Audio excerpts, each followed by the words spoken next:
మనుగడ కోటి అలలుగ పొంగు వరదల వేగాన పడిలేచు అలలకు తీపి కలలకు లేని అలసట నీకేలా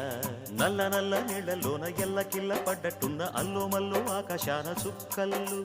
అమ్మాయంటి జాబిల్లమ్మ అబ్బాయంటి సూర్యుడమ్మ ఇంటి దీపాలవ్వాలంట దిక్కుళ్ళు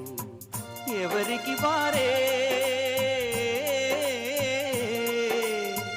యమునకు నీరే రేవు నీరు నావదంట నావతోడు రేవుదంట పంచుకుంటే గోరువంక వాలగానే గోపురానికి స్వరాల గణగణ గంటలే మోగనేలా గోపబాలుడొచ్చినాక గోకులానికి పెదాల కిలకిల పువ్వులే